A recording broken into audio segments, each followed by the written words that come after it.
Welcome to ZIA TV covering small cap stocks and emerging companies. Today we're speaking with Pulmatrix CEO Robert Clarke.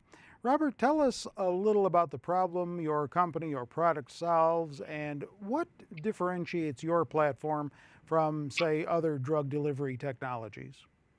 Sure, and thanks for having me, by the way.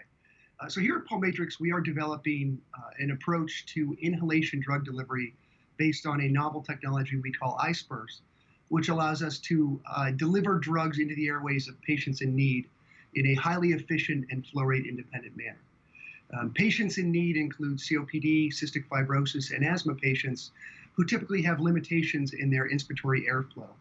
So using traditional technologies, they may find that the drugs they're trying to take are delivered with relative inefficiency. What differentiates what we have is that the particles themselves fly very easily into the airways of patients. So we're able to deliver much higher doses in a single inhalation than you can with traditional technologies, which would include a metered dose inhaler, which is your typical asthma puffer, or a lactose blend dry powder inhaler, which is something like the Advair Discus. So with our iSPERS technology, we create a homogeneous particle that contains the drug and the excipients, and the patients can then inhale this, delivering up to 3 times or more of drug in a single inhalation than they would with those other technologies I described. The other part is our particles fly flow rate independently, which means even on their worst day, the patients will very effectively get the dose into their airways, which allows them to have better therapeutic outcomes. So, beyond the patients in need phrase that you used, is there a specific patient profile that you're targeting? There is. So typically what we look for with our platform technology in our pipeline is to serve patients that would have limited inspiratory capacity, meaning they just can't generate a lot of airflow. Think of a COPD patient on their worst day. When they wake up in the morning and their airflow is limited and they don't feel like they can generate a great big deep breath to get their drug. With a traditional technology, they might find that they don't get their dose the same way they did yesterday. With our technology, these patients will reproducibly get their dose every day. So they're able to take their inhalation, the particles will fly very easily into their airways, even with tidal breathing, which is the type of breathing that we're all doing right now as we sit here and chat.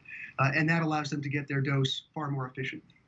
Is there a specific way you locate these patients? In terms of locating the patients, obviously COPD patients are incredibly voluminous around the world. This is one of the leading causes of death worldwide. It's the 3rd leading cause worldwide, 4th in the US. So there are millions and millions of COPD patients that are out there and need therapy. Cystic fibrosis patients, this is a rare genetic disorder. These CF patients obviously are more limited in number. There are estimates between 75 and 150,000 of them worldwide. But this is a very much in need population who suffer from a variety of unfortunate infectious diseases, which is something that we're going after in terms of treating fungal infections that they may get. Asthmatics, again, are millions and millions of patients worldwide.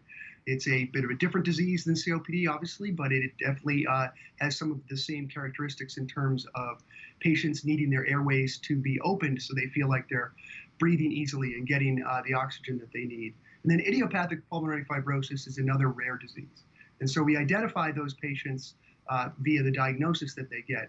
And I should also say that patients actually reach out to the company. We've been contacted by CF and IPF patients who are very proactive in looking for new therapies and new approaches to treat their disease. Can you tell me anything else about your drug pipeline? Sure. So we have 2 lead programs in our pipeline I'd like to tell you about. The first, PUR-0200, is most advanced clinically. That would be akin to a phase 2 asset that we have.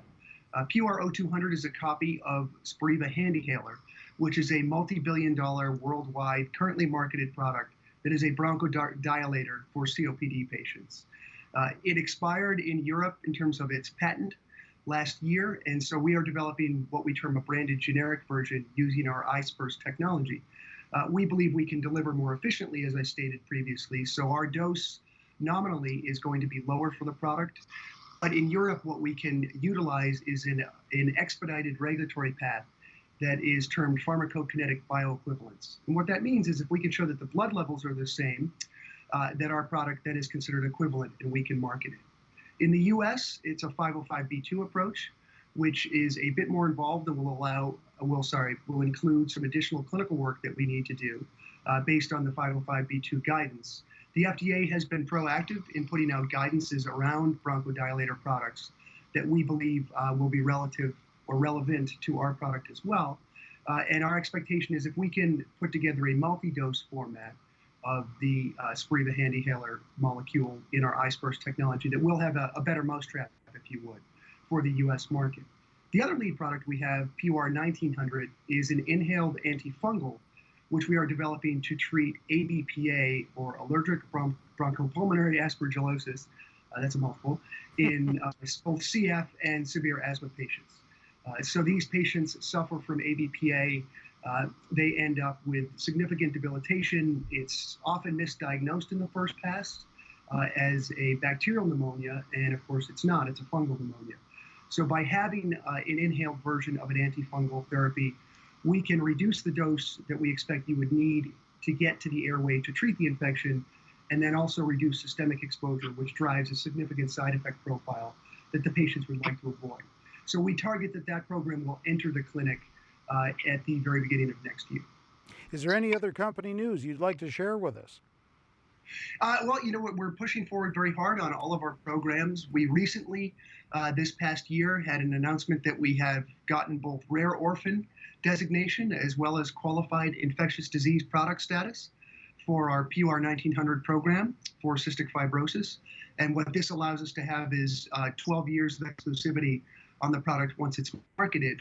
The COPD product, again, we are planning to present some data on our most recent clinical trial at an upcoming respiratory conference, likely targeting the European Respiratory Conference later this year. All very interesting. Thanks, Robert. And thank you for joining us here on ZIA TV. You can read more in-depth coverage of Pulmatrix at scr.zax.com.